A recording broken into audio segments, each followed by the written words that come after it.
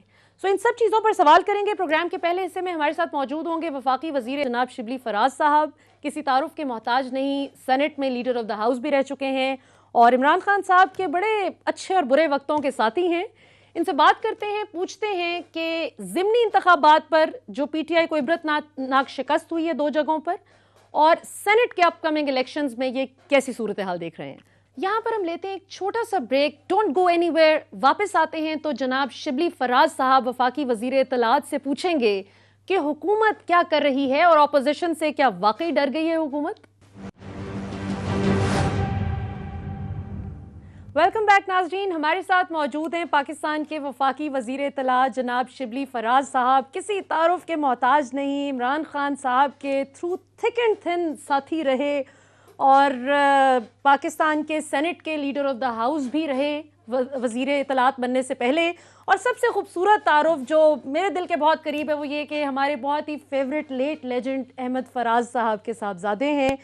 شبلی فراز صاحب, اس سے پہلے کہ ہم آپ سے ضمنی انتخابات پر سوال کریں اور اپ کمنگ سینٹ الیکشنز پر بھی بات کریں, میں چاہوں گی کہ آپ ذرا وہاں سے شروع کریں جو آج آپ نے تقریر کی ہے دھواں دھار قسم کی, اور اس میں آپ نے جو شعر پڑھا ہے پہلے وہ ذرا سنائیں تاکہ پھر ہم آپ سے ذرا سوال جواب کا سلسلہ شروع کرتے ہیں. بات یہ ہوتی ہے کہ جو شاعر ہوتے ہیں وہ اپنے اشعار کے تھرو ایک بہت پاورفل میسیج دیتے ہیں, اور وہ بنیادی طور پہ جو شعر میں نے احمد فیض صاحب کا پڑھا وہ یہی تھا کہ یہ آرزو بڑی چیز ہے مگر ہمدم, وصال یار فقط آرزو کی بات نہیں. یعنی صرف آپ کسی چیز کی خواہش کا یا آرزو کا اظہار کریں تو بات ختم نہیں ہوتی ہے, آپ کو اس کے لیے بہت کچھ کرنا پڑتا ہے اس آرزو کو حقیقت میں بدلنے کے لیے. اب یہیں سے ہم ڈسکشن کا آغاز کریں گے. شبلی صاحب, یہ آرزو تو عمران خان صاحب کی بھی تھی کہ پاکستان کو صحیح ڈگر پر لانا ہے, اور یہ ہارس ٹریڈنگ اور اس قسم کی جو بھی علتیں ہیں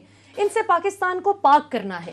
لیکن ہم دیکھتے ہیں کہ سینٹ انتخابات میں اوپن بیلٹنگ کے حوالے سے آپ کے ساتھ اپوزیشن سیم پیج پر آنے کو تیار نہیں, اور ضمنی انتخابات کو اگر دیکھا جائے تو کل بڑے سرپرائزنگ چیز تھی ہمارے لیے کہ پی کے 63 نوشہرہ, یعنی آپ کا خیبر پختونخوا, وہاں سے سیٹ نکل جائے پی ٹی آئی کی. اسی طرح پی پی 51 وزیر آباد میں بھی نون لیگ جیت گئی, اور ایک فضل الرحمان صاحب کو آپ نے ڈینٹ پہنچا دیا, ان کی سیٹ آپ نے کرم سے لے لی. کیسے دیکھتے ہیں ضمنی انتخابات میں کیوں مار پڑی ہے پی ٹی آئی کو؟ دیکھیں, پہلی بات تو جس طرح آپ نے بات شروع کی کہ یہ پرائم منسٹر عمران خان, ان کی یہ صرف آرزو نہیں تھی, انہوں نے یہ تو اس شعر کا عملی پیکر ہیں جس میں کہ انہوں نے صرف آرزو نہیں کی بلکہ اس کے لیے ایک پوری جدوجہد کی, 22 سال کی جدوجہد کی, اور اس جدوجہد کے نتیجے میں ہمیں پاکستان کے عوام نے ایک بھاری اکثریت سے ہمیں ووٹ کیا, منتخب کیا. اب جب اس طرح کے جب پرائم منسٹر جیسے لوگ, کمیٹڈ لوگ, جنہوں نے کہ سیاست میں آنے سے پہلے بھی رفائی کام کیے ہوں, اسپتال بنائے ہوں, یونیورسٹی بنائی ہوں, اور کتنے کام کیے ہوں, تو یہ واحد ایک ایسا لیڈر ہے جو کہ اپنی سیاست میں آنے سے ہم جو ہے تو ہم تو سیاست کے بعد پہچانے جاتے ہیں نا. وہ ایک ایسا شخص تھا کہ apart from his cricket stardom, وہ انہوں نے اپنے کاموں کے ذریعے لوگوں کے دلوں میں گھر پیدا کیا اور ایک مسلسل ایک کاز کو لے کے چلے, اور اس کی کامیابی یہی ہوئی کہ یہ ایک بڑا ایک جدوجہد ہے. دیکھیں, جدوجہد میں آپ کو کوئی ایسا موقع نہیں ملتا کہ آپ کو بغیر جدوجہد کے, بغیر محنت کے, بغیر مخالفتوں کے, اونچ نیچ کے آپ کے جو ہے تو منزلیں طے کرتے جائیں. یہ ایک حق و باطل کی جنگ ہے اور ایک جہد مسلسل ہے. اس میں آپ کو وہ والا سسٹم جو کہ ایک خاص مہارت یافتہ طبقہ رہا ہے جس نے کہ اس ایگزسٹنگ سسٹم سے فائدہ اٹھایا ہے, وہ اس کی مخالفت کر رہے ہیں, وہ اپوزیشن کے ساتھ کھڑے ہیں. پرائم منسٹر عمران خان, ان کی پارٹی پہلے بھی اس جدوجہد میں اکیلے تھے, آج بھی ہم اکیلے ہیں, اور یہ انہوں نے پہلے ہی کہہ دیا تھا کہ یہ پھر بھی اکٹھے ہو جائیں گے, اور وہ لیکن شبلی صاحب وہ سب اکٹھے ہو گئے. آپ کی پی ٹی آئی تنہا الیکشن لڑی, وہ سب اکٹھے تھے, نون لیگ کے کینڈیڈیٹ کو سب سپورٹ کر رہے تھے, لیکن پھر بھی میرا سوال وہی ہے کہ آپ ضمنی انتخابات میں 2 سیٹس آپ نے کیوں لوز کی؟ دیکھیں, بات یہ ہے کہ الیکشنز میں اس میں پہلے تو یہ ہمیں آپ کو دیکھنا ہوگا کہ یہ سیٹس کس کی تھیں, یہ پیپلز پارٹی کی یا نون کی تھیں. یہ سیٹس جو ہیں تو جو انہوں نے جس بھی وجہ سے وہ سیٹس خالی ہوئیں اس پہ الیکشن ہوا، بائی الیکشن ہوا، اور گو کہ کچھ اس میں ہم ہارے، لیکن اس میں فرق یہ ہے کہ ہم نے یہ ایک ایسی سیٹس تھیں جو کہ دہائیوں سے ان کے پاس تھیں، اس میں ہم نے جن سیٹس پہ ہم نے جیسے ڈسکا جس میں کہ NA-75 ہے فار ایگزامپل، اس میں اگر ہم دیکھیں تو ہم پہلے اس میں کوئی 35,000 40,000 ووٹوں سے ہم ہارے تھے، لیکن اب سچویشن یہ ہے کہ وہ سیٹ ہم جیت رہے ہیں، 7,500 کی لیڈ ہے، اور کچھ پولنگ سٹیشنز رہتے ہیں، لیکن اس میں 7,500 کافی ایک مارجن ہے۔ پھر اسی طرح کرم کا ہم جیت گئے، فضل الرحمان کی سیٹ تھی وہ ہم جیت گئے۔ اب اس میں ہم نے یہی دیکھنا ہے کہ ہم کس طرح سے ہم نے اپنی ووٹ بینک کو بڑھایا ہے، اور وہ نظر آتا ہے۔ چلیں یہ تو آپ کا بڑا آپٹیمسٹک ویو پوائنٹ ہے اس پر، لیکن منسٹر صاحب دیکھیں کتنی انفارچونیٹ مناظر تھے جو ہم نے دیکھے ڈسکا میں، جس طرح سے نامعلوم افراد فائرنگ کر گئے، اور پھر جس طرح سے 2 نوجوان شہید ہو گئے، اور عثمان ڈار صاحب کا استدلال ہے کہ ان کے پاس وہ ویڈیوز موجود ہیں جس میں رانا ثناء اللہ صاحب دھمکا رہے ہیں اور اپنے لوگوں کے ساتھ دھاوا بولا ہے انہوں نے، تو اب تک وہ کیوں گرفتار نہیں ہوئے پھر رانا صاحب؟ دیکھیں، ایک تو پہلی بات تو یہ میں سمجھتا ہوں ضروری ہے کہ ان کی جو سیاست ہے وہ ہمیشہ یا پیسے پہ، جس طرح کہ اب سینٹ میں ہو رہا ہے، پیسے کی بنیاد پہ کرتے ہیں یہ، یا یہ دھونس کے ذریعے، یہ تشدد کے ذریعے، بلیک میلنگ کے ذریعے، ہر قسم کا حربہ یہ استعمال کرتے ہیں اپنے آبجیکٹس کو حاصل کرنے، مقاصد حاصل کرنے کے لیے۔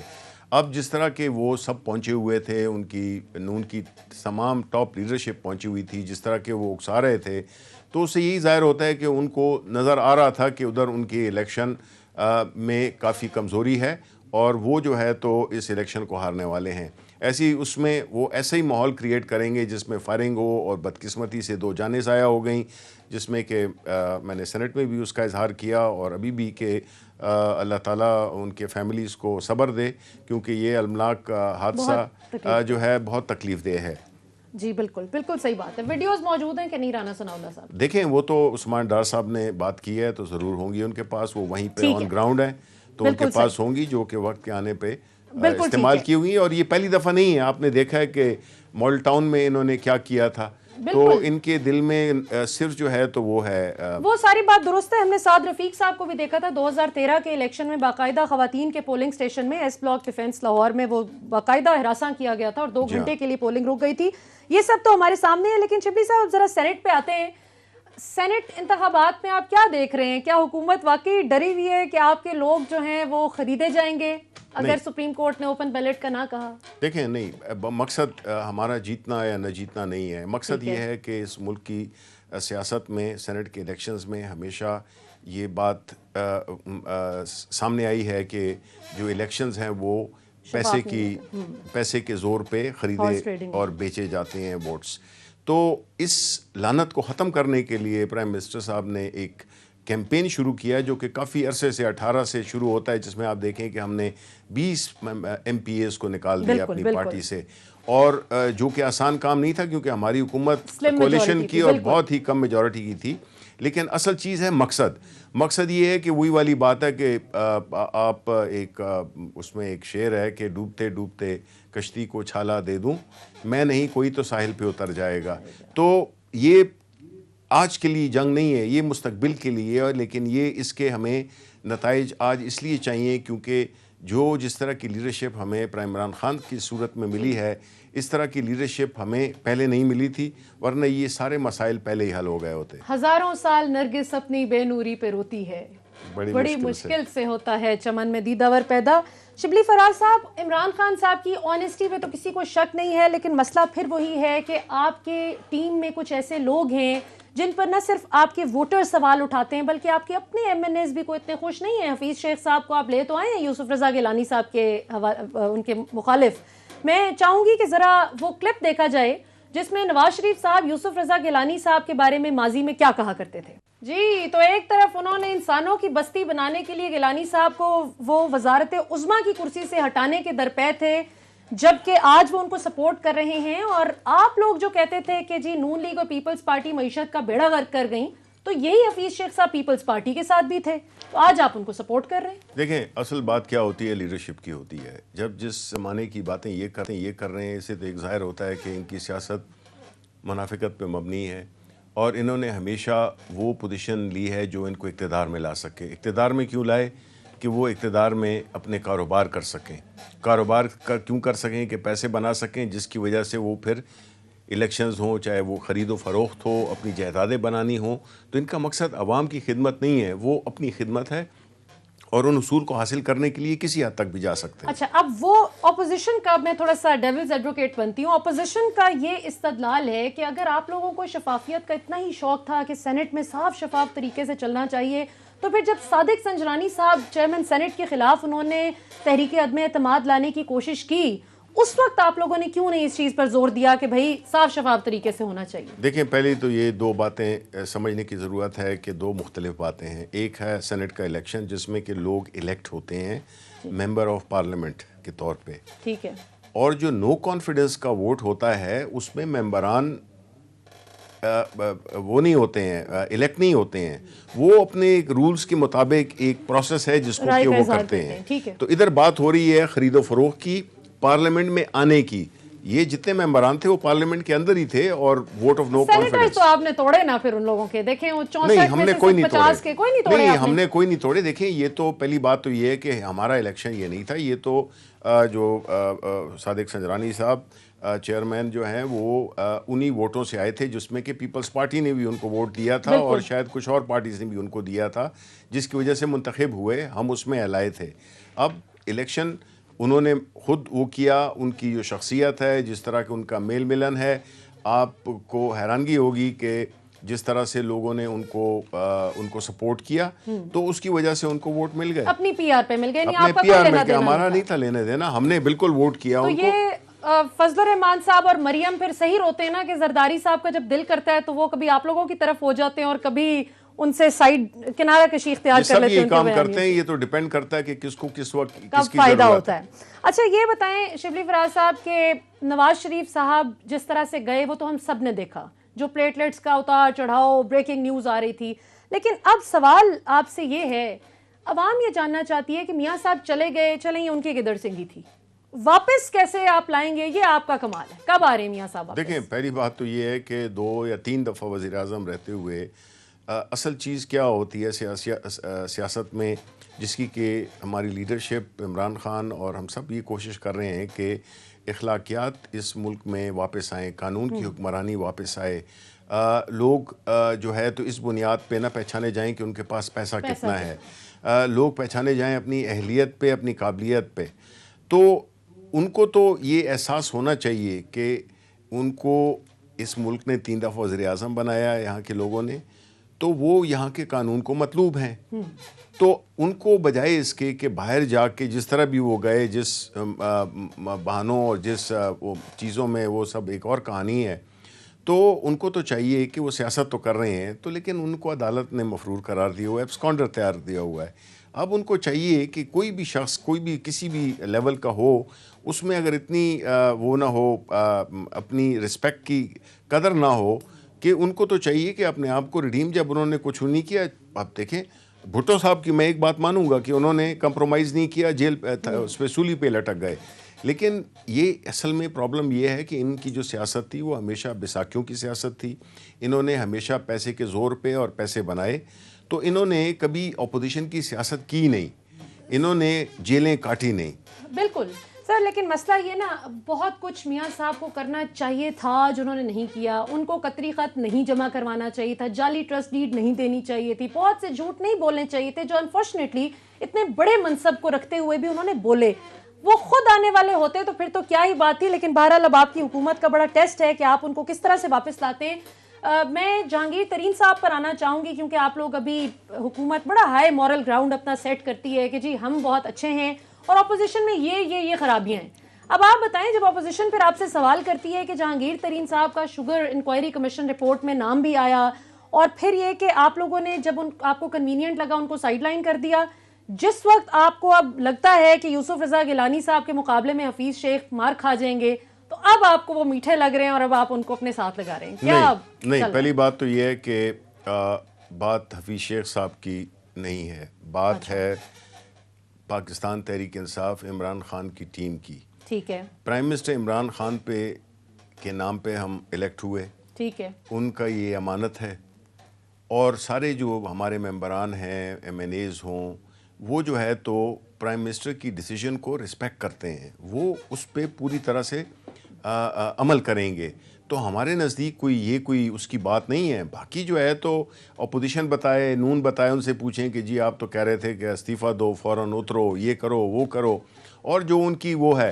تو جہانگیر ترین صاحب جو ہے, دیکھیں الیکشن جو ہے نا, اس میں آپ کو ہم نے کوئی ایسا کمپرومائز نہیں کیا. اپنی جو شوگر رپورٹ کا آپ نے ذکر کیا وہ اپنی جگہ پہ قائم ہے, اس کی عمل درآمد ہو رہی ہے, جو جس نے کیا تھا اس پہ وہ ہو رہی ہے.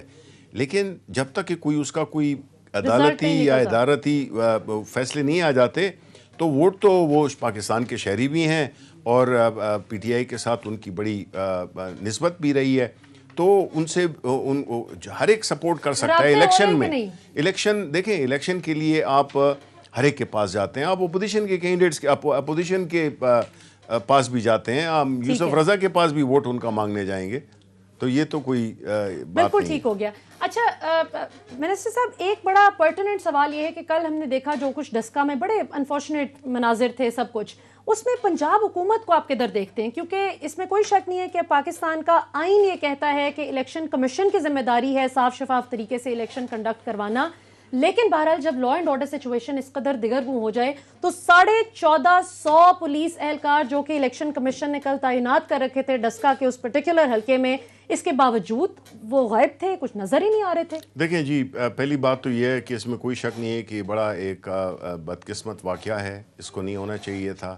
لیکن ساتھ ہی ساتھ ہم نے یہ بھی دیکھنا ہے کہ کون سی وہ پارٹیز ہیں جو کہ اس قسم کی تشدد کی, دھونس کی سیاست کرتی ہیں, اور انہوں نے کس طرح سے اس پورے معاملے کو الجھایا, کس طرح سے وہ اس کو انہوں نے مینیج کیا, مینیپولیٹ کیا. تو ہماری جہاں تک کہ الیکشن کا تعلق ہے, جہاں تک ہماری حکومت کا تعلق ہے, دیکھیں یہ پہلی دفعہ ایسا ہوا ہے کہ جو ضمنی انتخابات ہیں یہ ایک سٹنگ گورنمنٹ کے لیے بڑا آسان ہوتا ہے انفلوئنس کرنا, بڑا آسان ہوتا ہے اس کے نتائج کو کرنا. اب آپ اگر نتائج دیکھیں جس میں کہ ہم کچھ سیٹس ہار گئے, کچھ سیٹ جیت گئے, لیکن اپوزیشن کی یہ بات, چاہے وہ مریم نواز ہوں یا کوئی بھی پی ایم ایل این کے بات کریں کہ جو الیکشن وہ جیت جائیں وہ ٹھیک ہوا, اور جو نہیں وہ جیت سکے وہ برا ہوا. تو یہ کیا منافقت ہے اور یہ کیا تضاد ہے؟ اس میں تو کوئی شک نہیں ہے, لیکن دلچسپ بات یہ ہے کہ ڈسکا کی جیت کے حوالے سے نون لیگ اپنے تئیں جشن منا رہی ہے اور اپنے کارکنوں کو مبارکباد پیش کر رہی ہے. آپ لوگ بھی, فردوس عاشق ایوان جو ہیں وہ بھی قبل از وقت مبارکبادیں پیش کر رہی ہیں, تو کس کی مبارکباد کو ہم جینوئن سمجھیں؟ نہیں, وہ ہماری مبارکباد کو آپ بلا کسی شک و شبے کے آپ وہ کریں, بیکاز ہماری 7,500 ووٹ کی لیڈ ہے, اور ہم یہی سمجھتے ہیں کہ یہ سیالکوٹ NA 75 جو ہے تو وہ ہم جیت رہے ہیں. اچھا چلیں جی, اب منسٹر صاحب کوئکلی یہ بتائیے کہ آپ کی حکومت کی کون سی ہم ان 2 سالوں میں کہہ سکتے ہیں کہ کوئی 3 ایسی اچیومنٹس کہ جن پہ پاکستان تحریک انصاف کا ووٹر فخر کر سکے کہ میں نے یہ ووٹ صحیح دیا تھا؟ دیکھیں, پہلی بات تو یہ ہے کہ جس طرح اکانومی کو ہم نے جس حالت میں تھی, جس قرضوں میں, جس بری حالت میں تھی, دیکھیں جب آپ بیمار ہوتے ہیں تب ڈاکٹر کے پاس جاتے ہیں. بالکل. تو IMF کے پاس کیوں گئے ہم آتے ہی؟ وہ اس کی وجہ یہ تھی کہ اکانومی واز بلیڈنگ اور it was in terrible shape. اب دوسری بات یہ ہے کہ اس کو ہم نے اسٹیبلائز کیا, ہم نے جو آرٹیفیشل ریٹ ڈالر کا رکھا تھا اس کو ہم اس کی مارکیٹ کی ویلیو پہ لے آئے, جس کی وجہ سے اب انڈسٹریلائزیشن بھی شروع ہو گئی ہے, اور جو کہ وہ پچھلے 20 سالوں میں جو ڈی انڈسٹریلائزیشن ہوئی تھی اس ملک میں, اور یہ ایک امپورٹنگ کنٹری بن گیا تھا, اب اس کو ہم نے ایکسپورٹ اورینٹڈ کر دیا ہے. نمبر 1. نمبر 2, ہمارے جو سب سے ایک وہ ہے فیدر ان آر کیپ ہے, وہ یہ ہے کہ ہیں تو کئی, لیکن جس کو کہ میں, آپ نے چونکہ 2-3 کا پوچھا, کہ دیکھیں کووڈ میں جس طرح کے احساس پروگرام, جس افیکٹونیس سے, جس مؤثر طریقے سے, جس شفاف طریقے سے وہ اس میں لوگوں تک, عام وہ لوگ جو کہ غریب تھے, وہ لوگ جو کہ استطاعت نہیں رکھتے تھے, اس کی پہلی بات تو یہ کہ اسٹریٹجی جو ہمارے پرائم منسٹر نے بنائی جس میں کہ زندگی اور روزگار دونوں کو بچائے رکھنا, ٹھیک ہے. اس کے بعد جو ہے تو دوسرا ہمارا ایک پروگرام ہے, وہ ہے صحت کارڈ, ٹھیک ہے. اس صحت کا جو مسئلہ ہے وہ غریبوں کو, بلکہ مڈل کلاس کے لوگوں کو بھی کتنا تکلیف دہ ہوتا ہے جب کوئی گھر میں بیماری آ جاتی ہے, لوگ اپنے زیور بیچتے ہیں, اپنی جائیدادیں بیچتے ہیں. تو یہ ایک یونیورسل بغیر کسی پارٹی پریفرنس کے, مولانا فضل الرحمان کے پاس بھی یہ کارڈ ہے. سو اس میں کسی اس کا نہیں رکھا گیا لحاظ کے کوئی ان کس پارٹی سے, سب کے لیے. پھر تیسرا جو کہ ہے, ہم کہیں گے کہ جو انہیریٹنس لا ہے, جو کہ وراثت کا قانون ہے, جس میں کہ لوگ خوار ہوتے رہتے ہیں مہینوں سالوں, کئی میں کہ دہائیاں لگ جاتی ہیں, اس کو ہم نے سمپلیفائی کر کے ہم نے اس کو 15 دن میں کر دیا ہے. اور وہ بھی ایک ہمارا بہت ہی ایک ایسا اقدام ہے, ایسا قانون ہے جو کہ پورے پاکستان کے لوگوں کو وہ مثبت طریقے سے فائدہ دے گا. اور آخر میں ایک اور ہے جو پرائم منسٹر کی جو ہاؤسنگ اسکیم ہے, جس میں کہ ایک غریب شخص اتنے آسان طریقے سے اقساط پر وہ گھر کا مالک بن سکتا ہے. تو یہ ہماری چند موٹی موٹی چیزیں. واقعی یہ تو بڑی زبردست بات ہے, اور یہ مڈل کلاس اور لوور مڈل کلاس کے لیے تو خاص طور پر ایک خوشخبری ہے. اچھا, آخر میں شبلی فراز صاحب آپ سے ایک بڑا ایک ایسا سوال پوچھوں گی جو میری آبزرویشن پر بیسڈ ہے کہ جب سے آپ کی حکومت آئی ہے, مختلف لوگوں کو یہ پورٹ فولیو ملا انفارمیشن منسٹر کا, اور میں دیکھتی ہوں کہ آپ ماشاءاللہ بڑا اچھا کام کر رہے ہیں, لیکن آپ تو وہ ہیں جن کو وزیر اعظم عمران خان نے بنایا وزیر اطلاعات. اب بہت سے آپ کی حکومت میں ایسے بھی سیلف اپوائنٹڈ وزرائے اطلاعات ہیں جو آپ سے پہلے ہی چیزیں اور اکثر غلط سلط باتیں کر دیتے ہیں, تو اس کو آپ اس چیلنج کو کیسے دیکھتے ہیں؟ جی دیکھیں, یہ چیلنج تو ہے, اور جو انفارمیشن منسٹر ہوتا ہے اس کی زندگی آسان نہیں ہوتی. یہ ایک بڑا ہی تھینکلیس قسم کا جاب ہے. اس میں کوئی دن رات دن کچھ بھی نہیں ہوتا, اس میں آپ کو 24 گھنٹے کی وہ ہے. میری تو پوری کوشش ہے کہ کسی بھی طرح سے جو ہمارے حکومت کی جو کارکردگی ہے, حکومت کی جو پوزیشنز ہیں, پالیسیز ہیں, ان کو پروجیکٹ کریں. باقی جو ہے تو یہ میڈیا کا دور ہے, اور ہر بندہ صحافی بھی ہے اور ہر بندہ منسٹر بھی ہے. اس کو پنجابی میں کہتے ہیں کہ کھڈائے دا نا نہیں روائے دا نا ہے, کہ آپ کسی بچے کو جتنا مرضی کھلائیں بہلائیں پھسلائیں اس پر کوئی شاباش نہیں ملتی, لیکن جب وہ روئے گا تو اس پر اس کو ہر شخص ڈانٹے گا. آخر میں شبلی فراز صاحب, آپ اپنے والد صاحب کا کوئی ایسا پسندیدہ شعر جو آپ کے دل کے بہت قریب ہو ہمیں سنائیں, اور پھر ہم اجازت چاہیں گے. دیکھیں جی, اشعار تو موقع کی مناسبت سے ہوتے ہیں, لیکن کئی اشعار ایسے ہوتے ہیں جو کہ آپ کیا کہوں میں کہ آپ کو بڑے ایک پرنسپل سا بن جاتے ہیں آپ کی, یا ایک وہ بن جاتا ہے. تو وہ شکوے ظلمت شب سے تو کہیں بہتر تھا, اپنے حصے کی کوئی شمع جلاتے جاتے. تو یہ ایک میسج بھی ہے, پاورفل میسج ہے. ساری دنیا کو آپ ٹھیک نہیں کر سکتے ہیں, لیکن وہ کام جو کہ آپ کر سکتے ہیں, اپنے حصے کی جو شمع جلانی ہے وہ آپ جلائیں, تو آپ نے اپنا کام کر دیا. جشن مقتل ہی نہ برپا ہوا, ورنہ ہم بھی پاب جولاں ہی سہی ناچتے گاتے جاتے. بہت بہت شکریہ شبلی فراز صاحب, آپ نے ہمیں وقت دیا. ناظرین, اس سیگمنٹ کے لیے اتنا ہی. سیگمنٹ میں ہمیں جوائن کریں گے قمر زمان کائرہ صاحب, ان سے پوچھیں گے کہ اپوزیشن کی کیا حکمت عملی ہے.